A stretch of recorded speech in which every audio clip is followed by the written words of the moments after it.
Hello guys, അങ്ങനെ കുറേ ദിവസങ്ങൾക്ക് ശേഷം വീണ്ടും ഇന്ന് വെയിറ്റ് നോക്കാമെന്ന് വിചാരിച്ചു. അപ്പോൾ 82 കിലോയും 950 ഗ്രാമും ആയിട്ടുണ്ട്. ജീരകം കറുകപ്പട്ടിയിട്ട് വെള്ളം തിളപ്പിച്ച് കുടിച്ചു. അതിനുശേഷം ജോലിക്കും റെഡി ആവുകയാണ്. ഫ്രണ്ട് എപ്പോഴേക്കും കുറച്ച് ആൽമണ്ട്സും റൈസിൻസും കൊണ്ടുവന്നായിരുന്നു കേട്ടോ. സോ അതും കഴിച്ച് നേരെ ആദംകുട്ടൻ ഡേ കെയറിൽ ഡ്രോപ്പ് ചെയ്യാൻ വേണ്ടി വന്നേക്കാണ്. അതുകൊണ്ട് ചെറിയ വാശിക്ക് ഉണ്ടായിരുന്നു, പോകാൻ വലിയ താല്പര്യമൊന്നും ഉണ്ടായിരുന്നില്ല. പക്ഷേ നമുക്ക് വേറെ ചോയ്സ് ഒന്നും ഇല്ലല്ലോ. സോ അതിൻ്റെ കയ്യിൽ അതുകൊണ്ട് നേരെ ഡേ കെയറിൽ ഡ്രോപ്പ് ചെയ്ത് ജോലിക്ക് പോവാണ്. ഞാൻ പുതിയൊരു വാട്ടർ ബോട്ടിൽ വാങ്ങിച്ചിട്ട് 1.2 ലിറ്റേഴ്സിൻ്റെ വാട്ടർ ബോട്ടിലാണ്. അങ്ങനെ ജോലി കയറി ഫസ്റ്റ് ബ്രേക്ക് ആയപ്പോഴാണ് ഞാൻ എൻ്റെ ബ്രേക്ക്ഫാസ്റ്റ് കഴിക്കുന്നത്. ഞാൻ ബനാന മിൽക്ക് ഷേക്കാണ് കേട്ടോ ഇന്ന് കുടിക്കാൻ കൊണ്ടുവന്നായിരുന്നത്. പിന്നെ ലഞ്ചിനൊരു ചപ്പാത്തിയും സാമ്പാറും കേട്ടോ കഴിച്ചത്. ചപ്പാത്തി ഞാനതിലും ഓൾറെഡി മുറിച്ചിട്ടിട്ടാണ് കേട്ടോ വീട്ടിൽ നിന്ന് കൊണ്ടുവന്നത്. പിന്നെ നേരത്തെ കുറച്ച് ഡൊറീറ്റോസ് കഴിച്ചിട്ടോ. ഇത് കാണുമ്പോൾ നിങ്ങൾ വിചാരിക്കും അവൻ എനിക്ക് സ്നേഹപൂർവ്വം തന്നാണെന്ന്. അല്ല ഗൈസ്, ഞാൻ അവൻ്റെ നിന്ന് വാശി പിടിച്ച് വാങ്ങിച്ചെടുത്ത് കഴിച്ചതാണ്.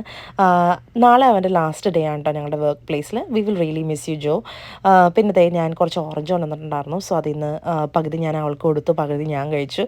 എൻ്റെ ഫസ്റ്റ് ലഞ്ച് ബ്രേക്ക് ആയപ്പോഴേക്കും എൻ്റെ വെള്ളം തീർന്നിട്ടോ. മീൻസ് 1.2 ലിറ്റേഴ്സ് വാട്ടർ ഞാൻ ലഞ്ചിന് മുമ്പ് തീർത്തു. അതിന് ശേഷം വീണ്ടും ഫില്ല് ചെയ്യാണ്.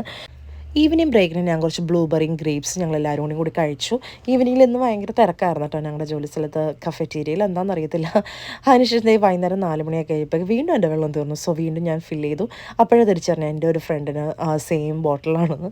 അതിനുശേഷം അതും കൂടെ പിക്കാൻ വേണ്ടി ഡേ കെയറിൽ വന്നു. അപ്പോൾ എൻ്റെ ഒരു ഫ്രണ്ടും ഉണ്ടായിരുന്നു കേട്ടോ ഇന്ന് ഞങ്ങളുടെ കൂടെ വീട്ടിലേക്ക്. അതും കൂടെ കാണാൻ വേണ്ടി വന്നതാണ്. എൻ്റെ കൂടെ തന്നെ വർക്ക് ചെയ്യുന്ന ഫ്രണ്ടാണ്. സോ അപ്പോൾ അതിൻ്റെ ഞങ്ങൾ വീട്ടിലെല്ലാവരും കൂടി ഒരുമിച്ച് വന്ന് അപ്പോൾ കുറച്ച് ചായക്കടിയൊക്കെ ഉണ്ടാക്കാമെന്ന് വിചാരിച്ചു. അങ്ങനെ കുറച്ച് പക്കോട ഉണ്ടാക്കി ചായയൊക്കെ കുടിച്ചു. പിന്നെ ഒരു മിഠായി വാങ്ങിച്ചായിരുന്നു. അപ്പോൾ അതിൽ നിന്നൊരു കഷ്ണം ഞാനും കഴിച്ചു. അത് കഴിഞ്ഞ് നേരെ വേറൊരു ഫ്രണ്ടിൻ്റെ വീട്ടിൽ പോയായിരുന്നു. ഈ ഇടയ്ക്ക് കുഞ്ഞുമാവുണ്ടായ ഒരു ഫ്രണ്ട് ഉണ്ടല്ലോ, അവൾക്ക് കുറച്ച് സാധനങ്ങൾ കൊടുക്കാനുണ്ടായിരുന്നു. സോ അത് കൊടുക്കാൻ വേണ്ടി പോയപ്പോൾ ഒരു പൂച്ചനെ കണ്ടിട്ടോ. പൂച്ചനെ കണ്ട പാടെ തുടങ്ങി അതുകൊണ്ട് ഭയങ്കര ത്രില്ലായിരുന്നേ. വീട്ടിൽ വന്നതിന് ശേഷം അതുകൊണ്ട് കുറച്ച് സൂപ്പ് ഉണ്ടാക്കി കൊടുത്തു. അപ്പോഴേക്കും എൻ്റെ ഫ്രണ്ട് പറഞ്ഞു ഇന്ന് രാജ്മയും പിന്നെ റൊട്ടിയും കഴിക്കാമെന്ന്. അപ്പോൾ പിന്നെ ഒന്നും നോക്കിയില്ല. രാജ്മ എനിക്ക് ഭയങ്കര ഇഷ്ടമുള്ള സാധനം ഉണ്ടോ. സോ ഞങ്ങളത് കഴിച്ചു. കണ്ടില്ലേ, ബ്യൂട്ടിഫുൾ സൺസെറ്റ് ആയിരുന്നു കേട്ടോ ഇന്ന്.